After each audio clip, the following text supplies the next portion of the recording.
Hi, my name is Dr. Rainer Hochgatterer, and in this video we're going to perform an arthrodesis of the Lisfranc joint. In the TMT1, 2 and 3 joints, only shark screw is used. It's an allograft screw made of 100% human bone. I'm excited, so let's start the surgery.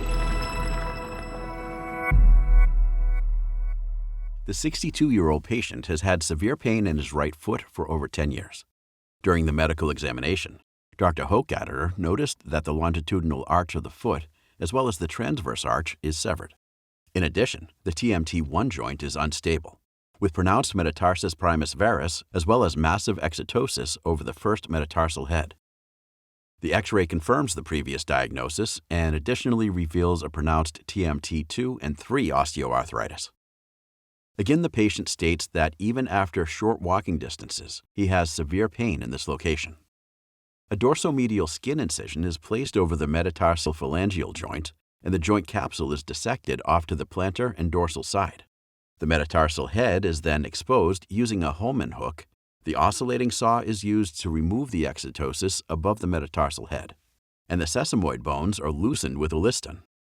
It is important that the sesamoid bones are fully reducible at the end of the surgery.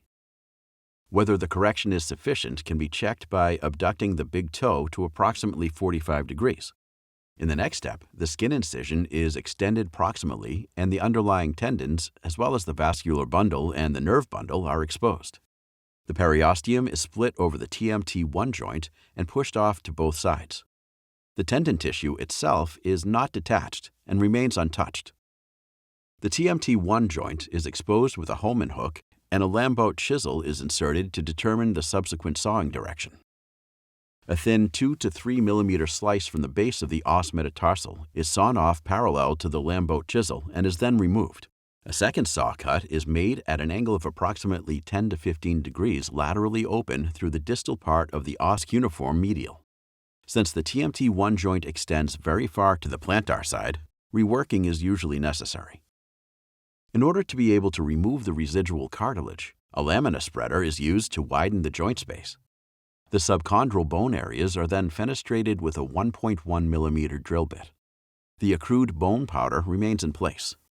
An injection needle is used to distally access the joint space between the os cuneiform medial and the os cuneiform intermedium and is inserted into this joint space. With the help of the injection needle, the joint surface between the bones can be determined without the need of an intraoperative X-ray. The os metatarsal is plantarized by 3 millimeters compared to the os cuneiform medial. The big toe is maximally abducted in order to put the articular surfaces of the TMT1 joint under maximum compression. Under this compression, the TMT1 joint is transfixed with two 1.6 K-wires. The K-wires determine the ladder position of the shark screws. In addition, a third K-wire is inserted to temporarily stabilize the arthrodesis during drilling and tapping. Now, the TMT2 and 3 joints are prepared for grafting. For this, a skin incision is made lateral to the os metatarsal 3, and the bases of the os metatarsal 2 and 3 are exposed.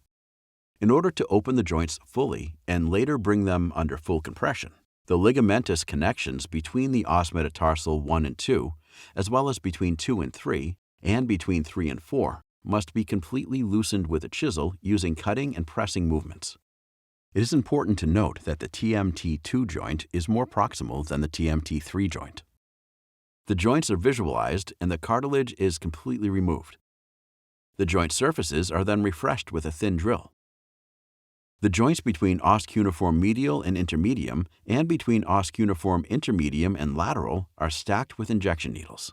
Then the osteotomy surfaces are placed from distal under maximum compression and secured with a 1.6 K-wire. The K-wire is aimed centrally between the needles in the direction of the inner ankle. The K-wire must enter the bone at least 1.8 to 2 centimeters from the arthrodesis gap.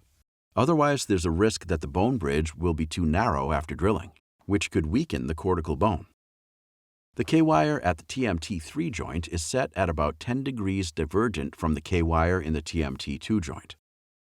Another K-wire is used for additional temporary fixation of the joints. Now the 1.6 K-wire is exchanged for a 1.2 K-wire. Drilling and tapping is performed using the 1.2 guiding K-wire.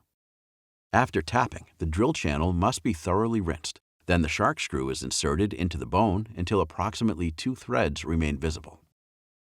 In this case, 2 shark screw cut 5.0 are used.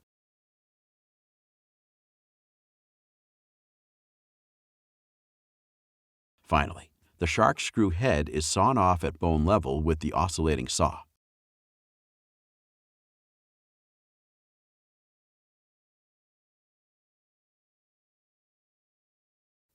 For the TMT 2 and 3 joints, a shark screw cut 5.0 is always used.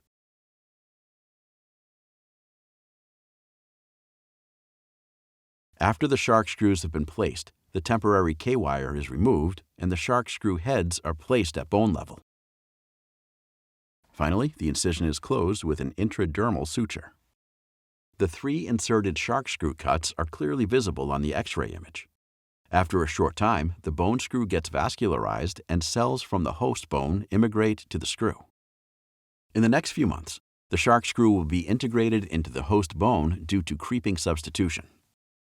After surgery, the patient must wear a Vacopeds orthosis for 6 weeks. During the first 2 weeks, the foot is not subjected to any weight bearing. During the next 2 weeks, partial weight bearing is allowed, and during the following 2 weeks, full weight bearing is allowed.